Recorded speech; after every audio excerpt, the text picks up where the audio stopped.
Guys, guess what? I'm going to a concert on Friday. Today's Monday. So in a few days, I'm going to a concert.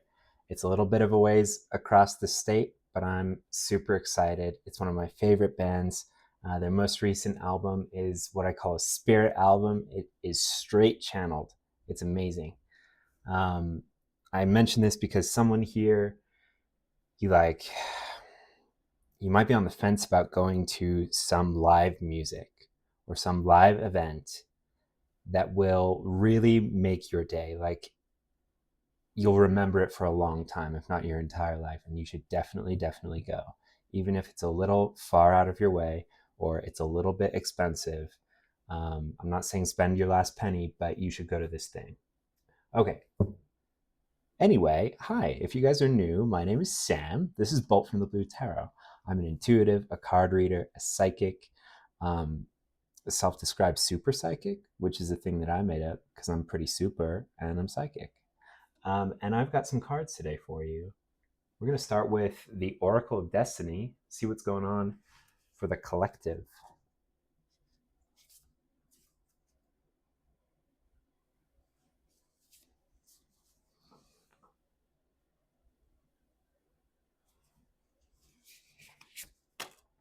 Air. Do we need more? Just this one. Going intuitive.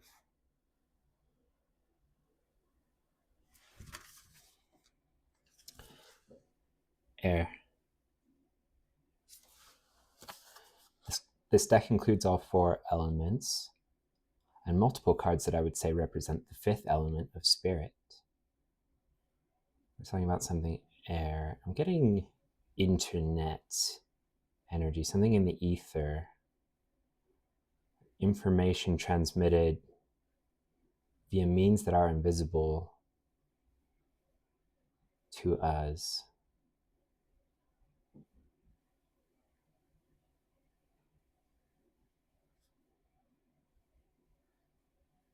Has to go through some filters of some sort.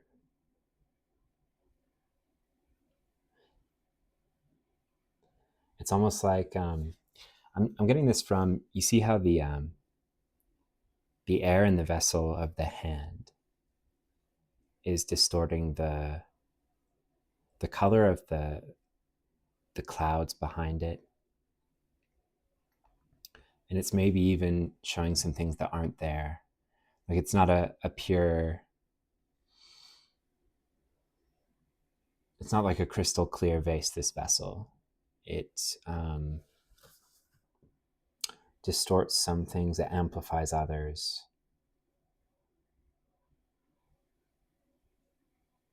It's not necessarily, what it brings through is not necessarily a faithful representation of the intended message.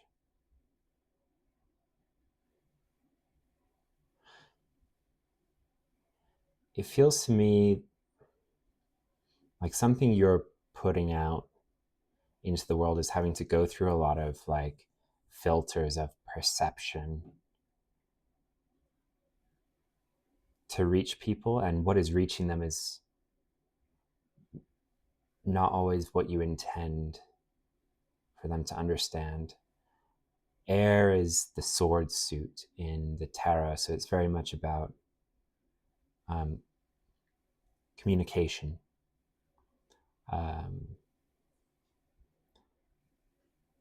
Mercury energy. We are, as I'm recording this, in a Mercury retrograde that is simultaneous, overlapping with a Venus retrograde. So if this is current to the time that this timeless reading is recorded, there's a lot of distortion just in the ether already, without human to human confusion. Is this human to human? Spirit realm to human? More cards?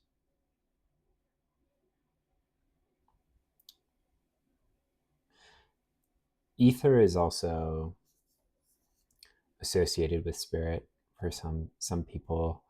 There's it's the vessel that holds the voice as well. when we speak.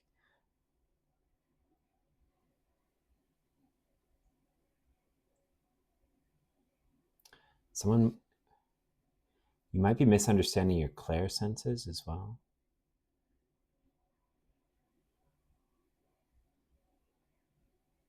Or you're sending telepathic payloads via what you do, what you say, and people are misinterpreting it.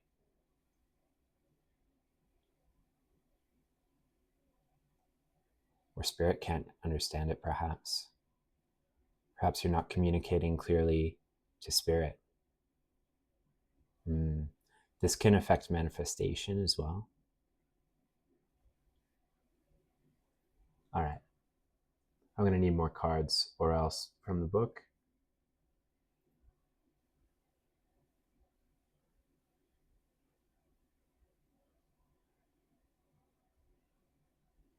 All right. I'm going to put this air energy out in the ether.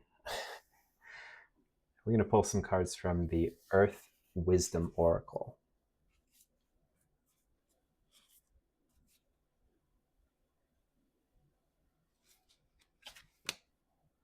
Oh, we got it again. Divine Love, guys. Card number 31 reduces to a 4. Divine Love. We doing more?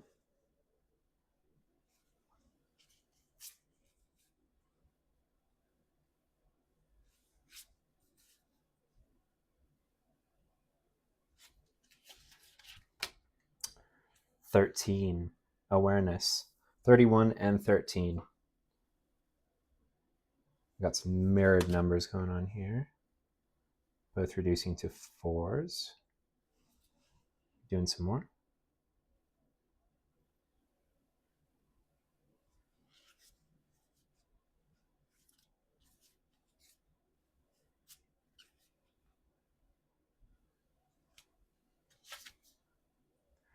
$21. Shadow Treasures.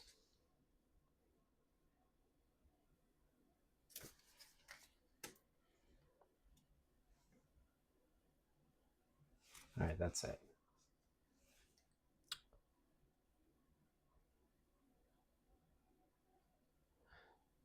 There's a progression from more to less light as this reading goes on. Sunlight, moonlight, maybe something bioluminescent or something within the earth, something golden energy.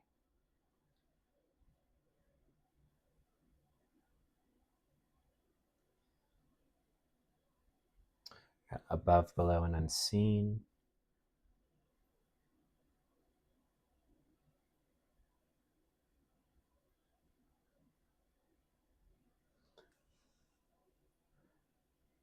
Circles coming through a lot. There's the same pattern in both of these cards, in the window and carved onto the stones here.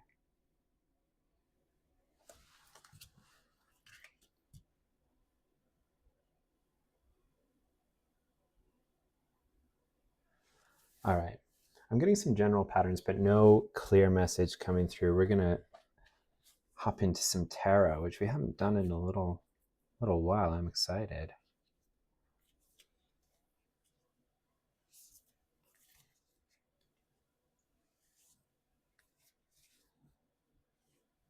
This is the 78 Tarot Astral deck.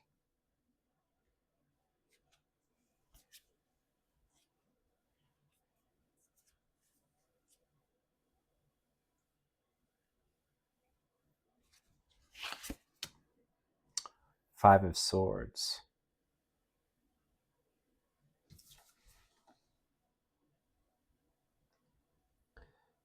Each of these cards is very enigmatic, sort of like alien, sci-fi, astral stuff going on.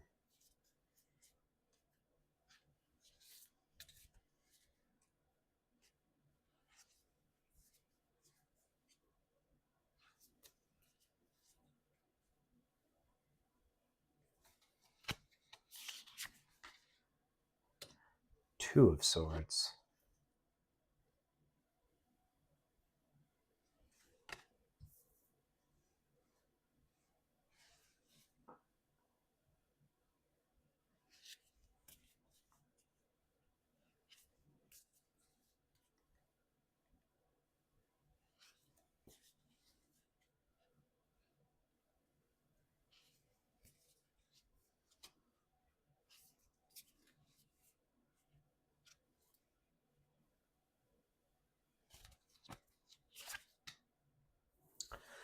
Ten of Pentacles.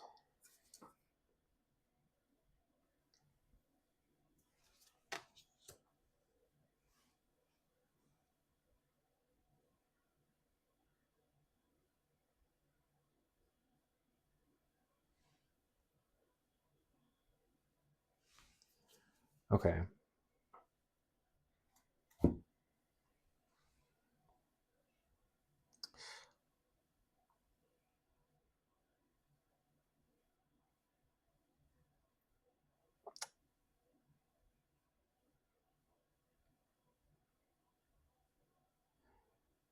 So there's some sort of calling here.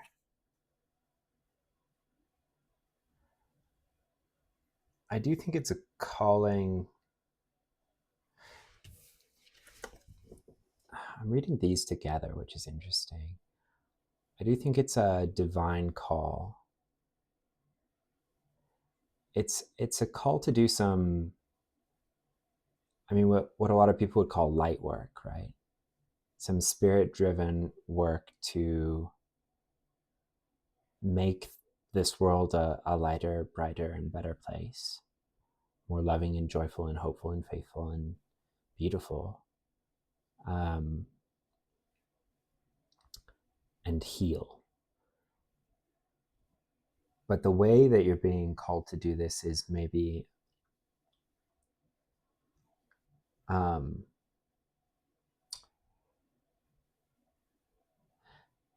they might not talk about it in a lot of the videos or content that mentions light work, because you might be called to do some stuff that people might offhand, out of ignorance, label as low vibrational, like talking to the dead. That's what I'm getting from this one. There's a very clear, like, talking on the phone with this spirit that's coming through in the background. And maybe not all of the spirits that you're called to talk to are solely love and light.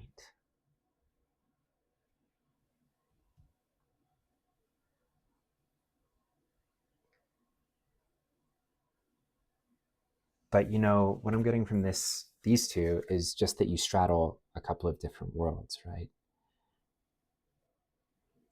This this one is kind of like walking into a portal in the night, that space where the moon reflects the light of the sun, right, into the night. It's a liminal space in the walking in the moonlight in the dark, but you can still see, where a lot of people would not have the courage to walk, where a lot of people could not find their footing.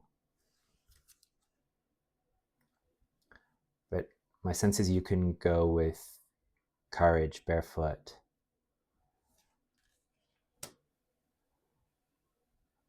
There's an ethereal power here. You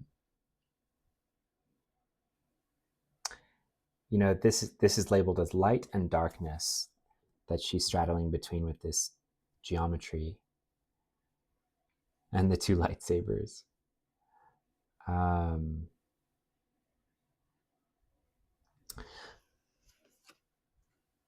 I'm getting more gatekeeper energy, liminal energy, that ability to stand in the doorway and walk into either realm and bring healing to either realm. To hold without judgment with the blindfold a whole range of emotions, and an understanding that high vibrations and low vibrations are just different. It's not a tiered hierarchy with one being better or worse than the other. And that each requires people in our realm. You know, if you think about the world tree in different cultures, where we live is always the middle, Asgard, right? Or, Midgard. We live in the middle. And someone like you can bring healing to the above and the below. In the daylight or in the night.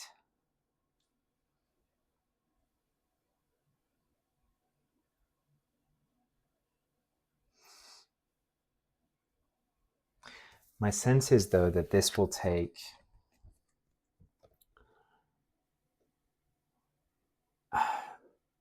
so a lot of people teach a lot of different techniques and things you can do to like unlock your psychic abilities, and these techniques are good and they can help to hone what's already there. But in my opinion and experience, it's only healing that can unlock these abilities. They are innate, but we have to, they're buried under a lot of generational trauma, typically.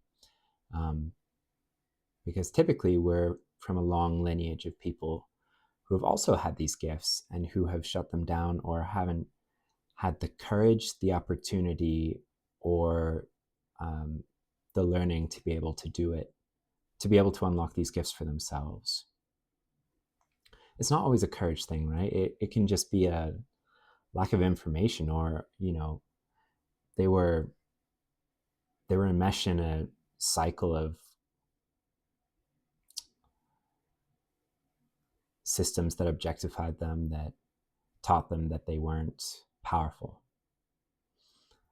So there's this saying goodbye to what you have understood to be true about yourself generationally, what you have been taught, and what you have picked up from observation of your caretakers. It's like with this ship flying away and the grandma waving goodbye, it's like a huge departure is necessary from what has happened ancestrally, how people have been in your family lines. But you're the soul to do it, right? You wouldn't be receiving messaging like this if you couldn't. Maybe all of this is coming through to sort of clarify this hazy air energy, these gaps in communication. There's a sense that maybe you're wondering, like, yeah, Sam, I know all this. Why aren't my gifts coming online faster? Why can't I effort them into existence? Why do I put in all of this practice and nothing happens? And it's because they're like this buried gold. I'm not sure how well this is coming through for you guys, because the art is quite dark, but you know, there's these tree roots, and underneath them, this woman is exploring down below them, and there's this just like solid gold, like fairy gold. And so, you know, if you're wondering what is the pathway to the unlocking of these gifts, to my understanding of these different realms, why does my spirit team, or whoever, my ancestors, why do they keep pushing me to lay in bed and process feelings rather than develop my psychic abilities? And it's because they're showing you the true pathway to doing that. It's through the healing of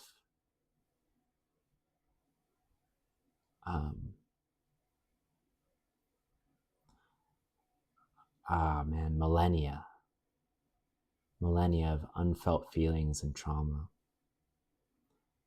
decades at the very least, right?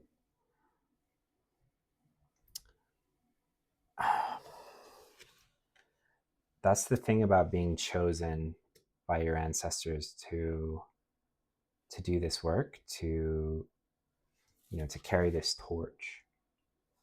It's not easy. And there's no like going around the shadow work, if you want to deem it that.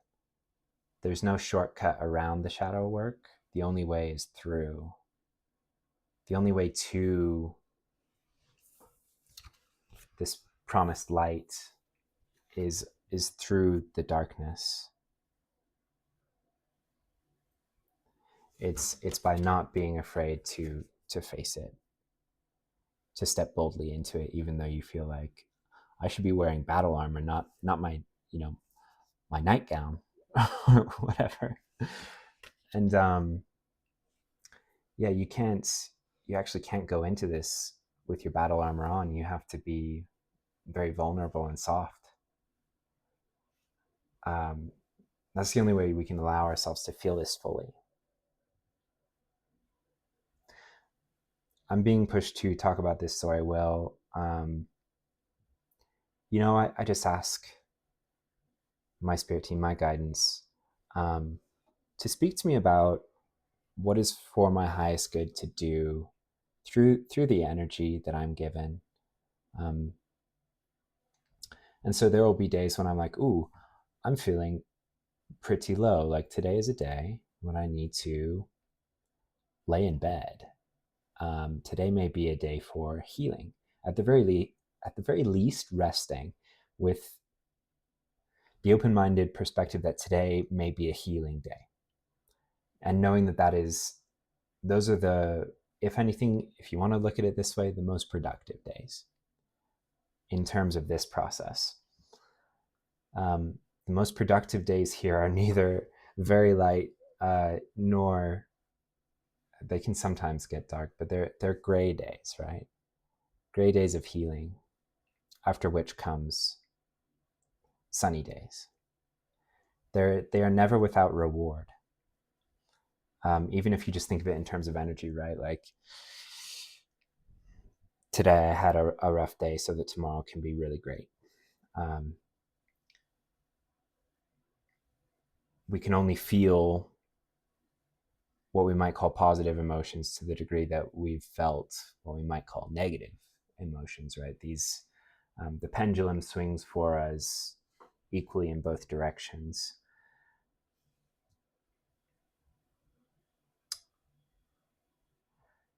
When I can tell that I'm having a day like that okay, today is a day where the energy is correct for me to heal, I surrender to this. Step one, surrender to this, accept this, get the box of tissues, make some tea, get comfortable, and feel what comes up. And then I ask for, my spirit team, my highest self, benevolent angels, benevolent archangels, benevolent, wise ancestors, to heal through me whatever needs to be healed. This might not be for everyone, is what I'm getting. This is just what I do.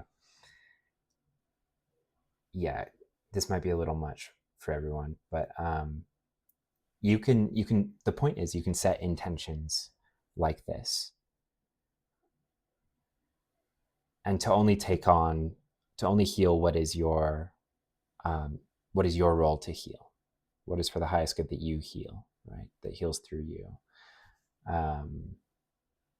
or only what your team wants to be healed through you. That's the best way. And just feel what comes up. If you are an empath, even if you aren't an empath, you'll probably feel some feelings that you're like, okay, yeah, no, I've gone through some stuff, but I don't think this is mine. And that's okay, just ride it out.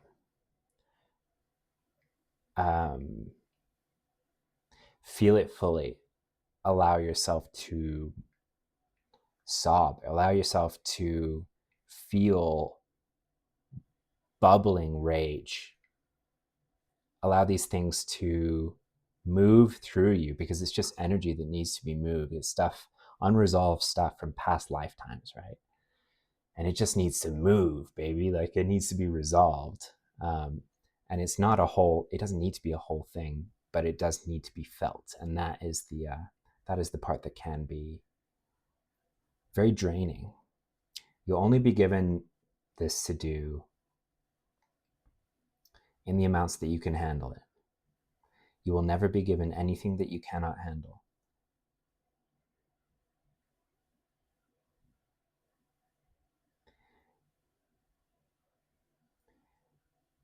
When you have a soul like this that can walk in the darkness and the light, it's a gift, and it means that you have a spiritually experienced soul, and you have probably incarnated into your particular family line because there is healing to be done. And when I say that, I don't mean propping up the emotions of your currently living relatives. That's not what I mean. I mean healing of the lineage. There is untapped potential to be fulfilled through you as well.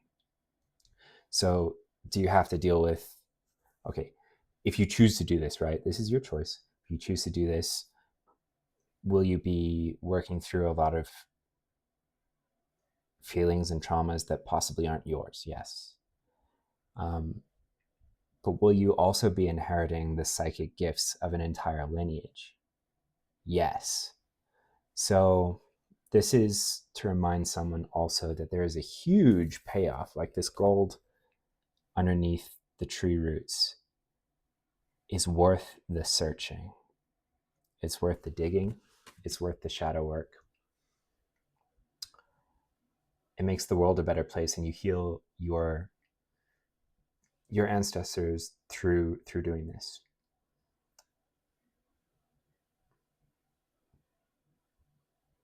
Okay, enough said is what I'm hearing. So advice cards. Something else first?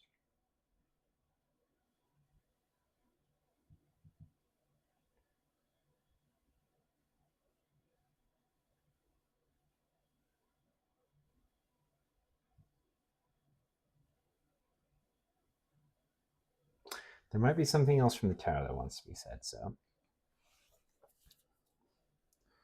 we're going to see.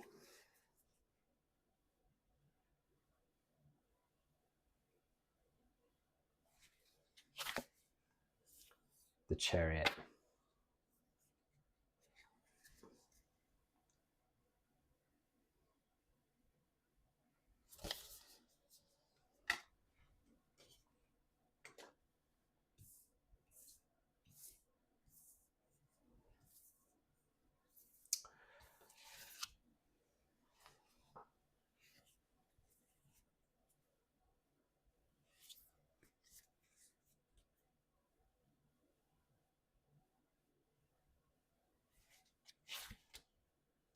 Strength. I like this strength card. I'm a big sci-fi fan, you guys. I think you probably are too.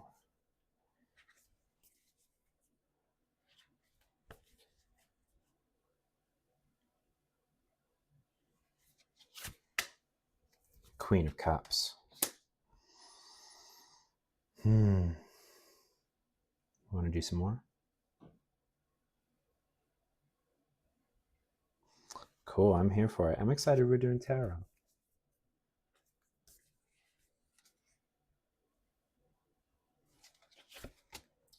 Ten of Cups. Oh, this is my favorite Ten of Cups.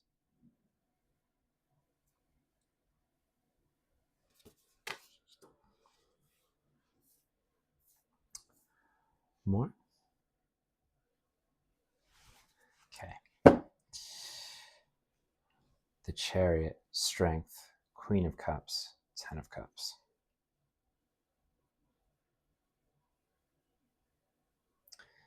So yeah, I mean, Shadow Treasures, Ten of Pentacles, Ten of Cups. Just like the payoff from this is huge.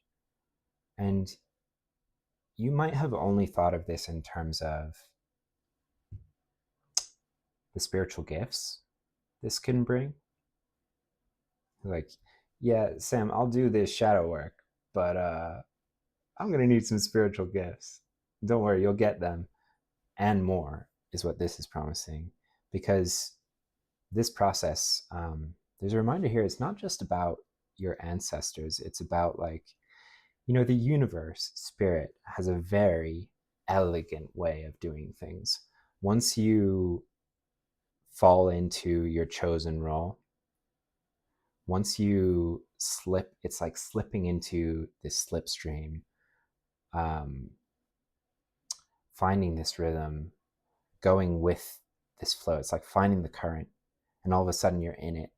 And as long as you're on this path, like, things are going to be golden for you, and you'll be built up into this.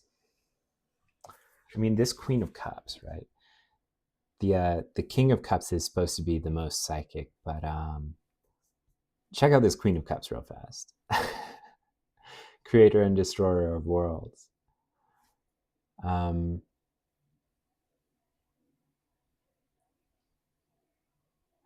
Major psychic energy from this card.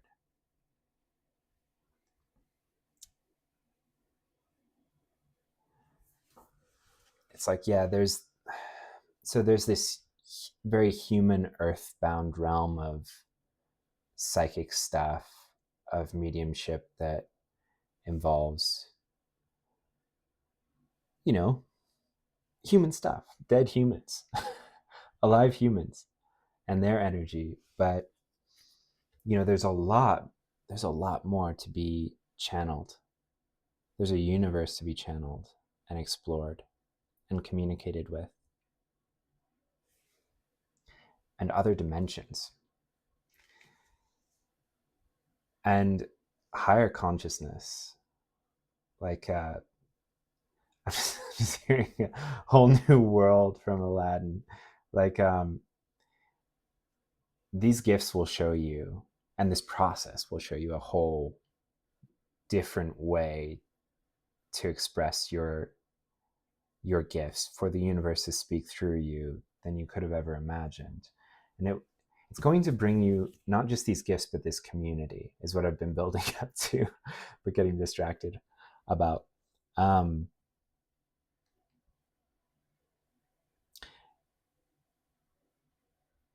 This is kind of out there, but with their Star Trek outfits, what I really get is like, this isn't just a human community. This is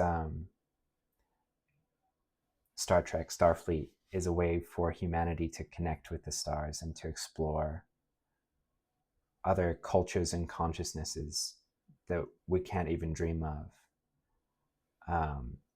To share technology, to share ideas, to lift each other up in friendship and community.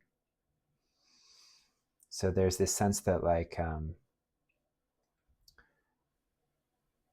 you might feel small time right now, and then you're going to be playing checkers, but you're going to end up playing 5D chess in conversation with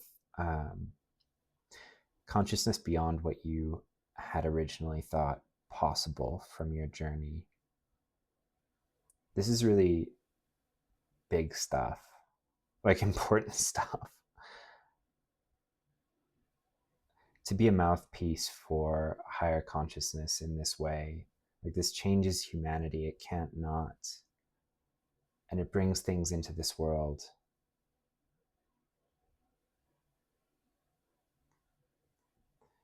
that create these bold new frontiers that change reality. Yeah.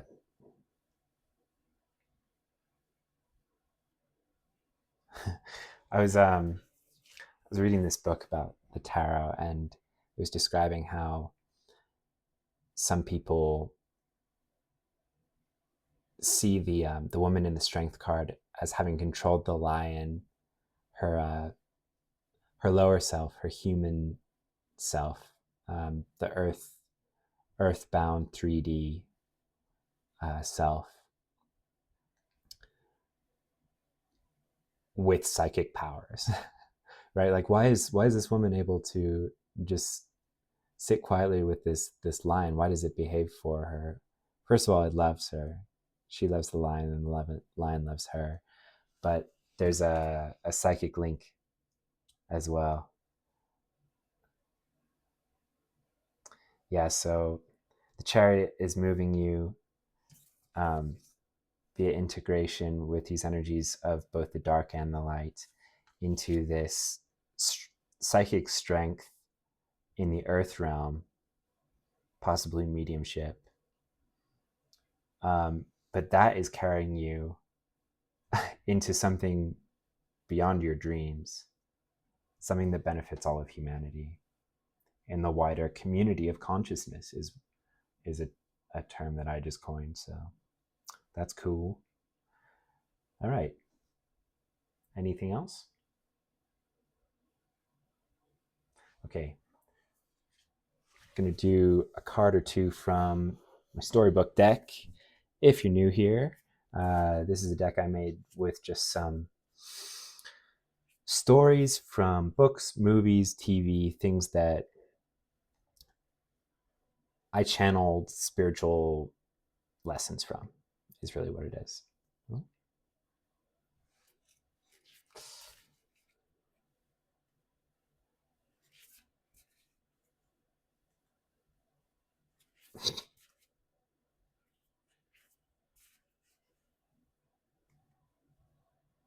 Okay.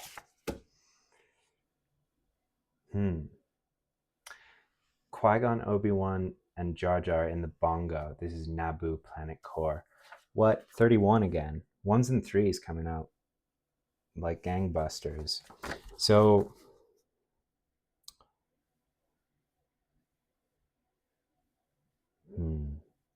trying to see what parts of this card are for you.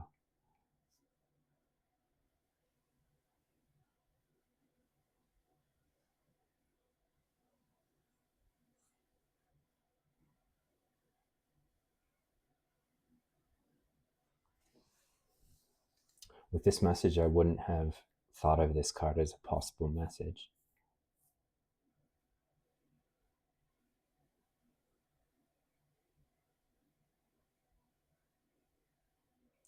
So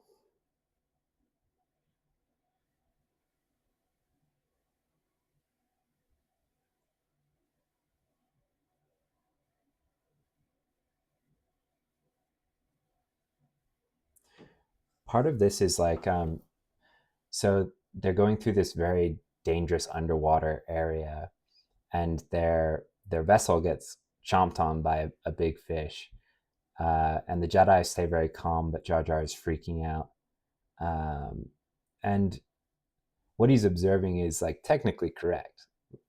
Are they maybe going to die? Yeah. But his freaking out isn't helping.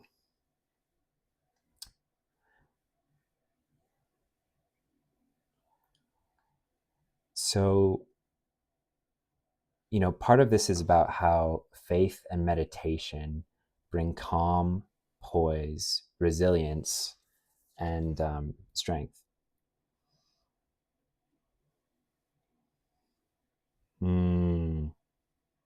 Okay, this is about what this journey is building for you.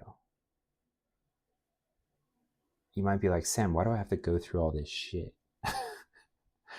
And it's, this last part of the reading was all about, like, it's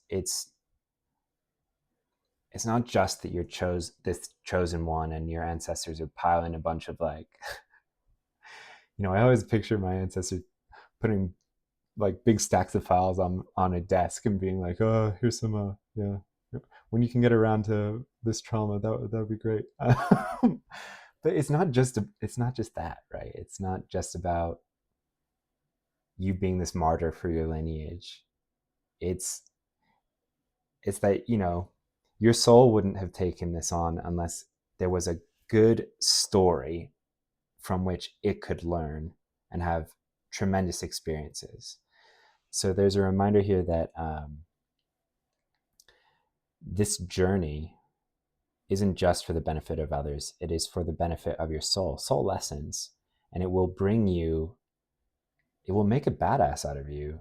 It will bring you to this state where faith and meditation are like, that's your go-to. Like we see Jedi Knights in action a lot, but really what they're doing a lot of the time is meditating and communing with the Force, right? um,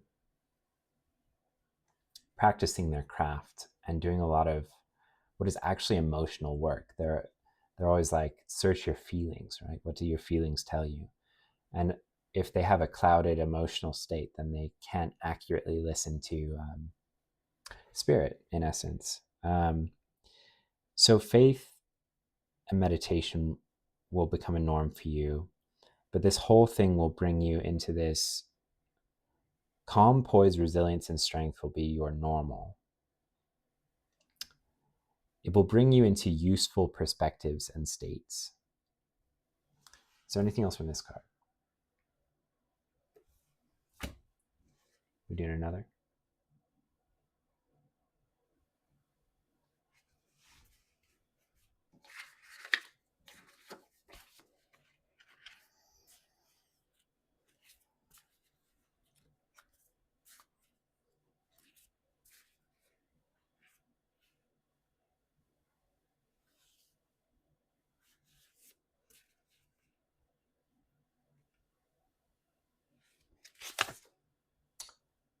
Harry and Hagrid at the vault in Gringotts.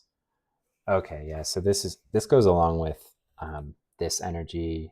It goes along with this Two of Swords, and actually also the Five of Swords. So this will bring you abundance. But you have to open up to receive it. You may come from a lineage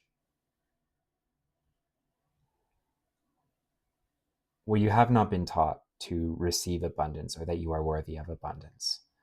Harry Potter also comes from a situation like that, right?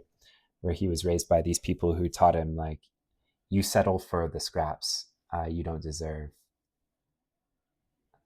to be big or bold or to receive huge blessings. But he has this huge inheritance, right? Unbeknownst to him. But he has to work through a lot of the whole, like, oh, I'm not a chosen one. I'm just Harry, right? Just Harry. Harry's like, okay, just Harry. Well, you're a wizard and you have quite the inheritance. Your ancestors wish to shower you with abundance in the form of their talents, their gifts,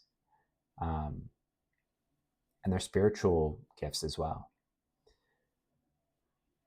This is a fortune that's sort of set aside for you, right? It's not going anywhere. My sense is no one else in this lineage is going to unlock it anytime soon. All you need to do is unlock the vault. So, this whole process is about finding the key to your vault. It might help to find a Hagrid, like a guide or a mentor. What is the key here? It's acceptance of abundance. I have another channel. I always link it in the description box.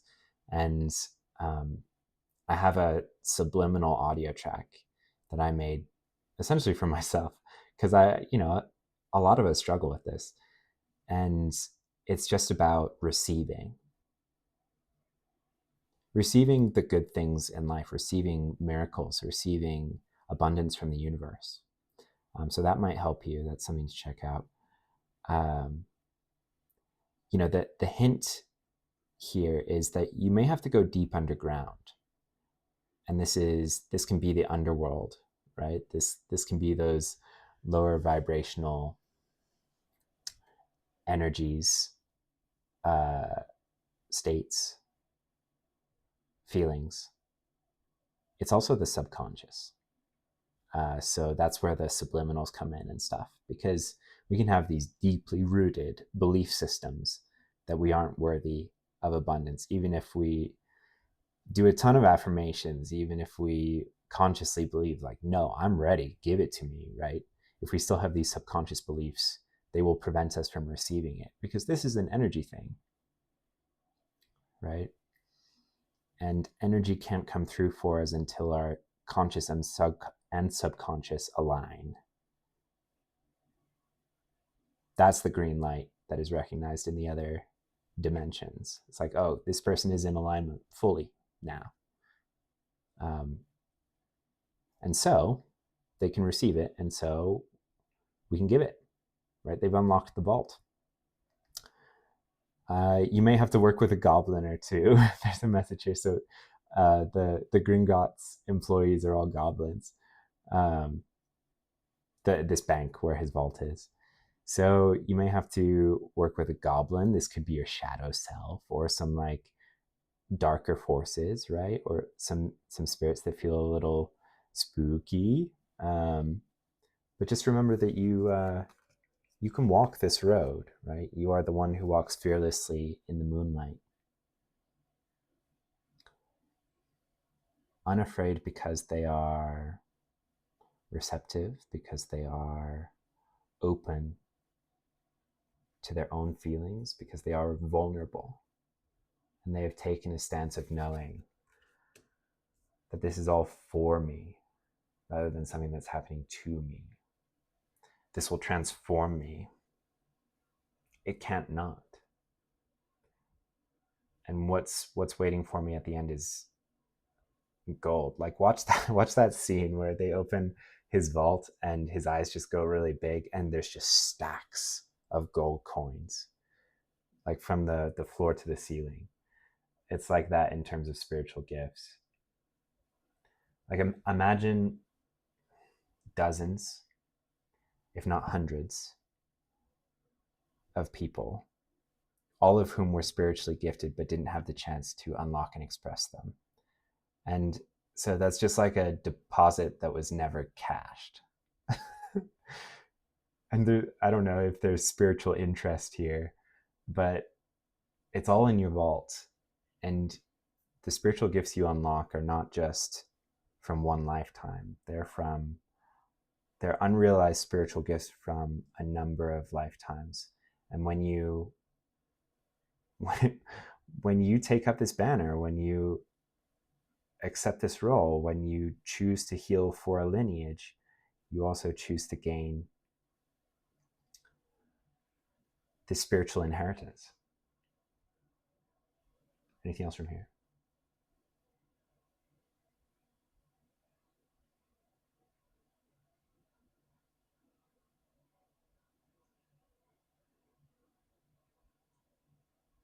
Okay, we're gonna do one more.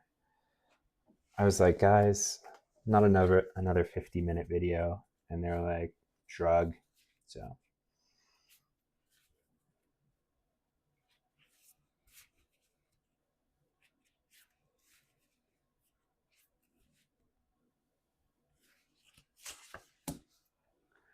Frodo and Sam at the Falls of Rauros.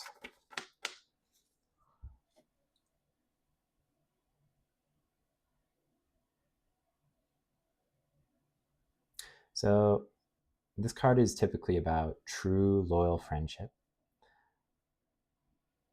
or sharing burdens, which is more what I'm getting for you.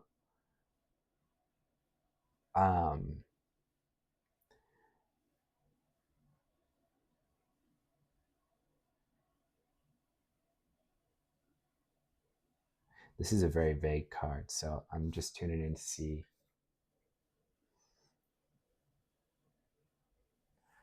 I mean, the ancestral energy here is so strong. You have this huge team, like I said, dozens of people who want you to inherit their gifts and who will support you towards this. And that's just your ancestors, right? Your spiritual team is larger than that. You're someone who has a lot of support in spirit, but I think this is also coming out to say, because I'm just feeling like a sigh from someone who's like, yeah, Sam, but I could really use a friend in the 3D. Someone has your back.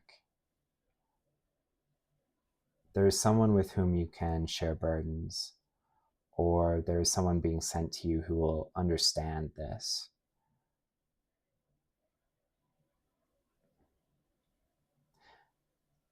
I'm hesitant to say this because it sounds manipulative, but maybe it's me. Like, if this resonated for you, please watch some other readings, because I don't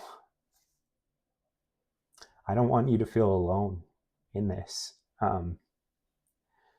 because I know it's really hard. It can feel really, really hard at times. And, you know, maybe maybe the Sam to your Frodo is an actual Sam. And I understand.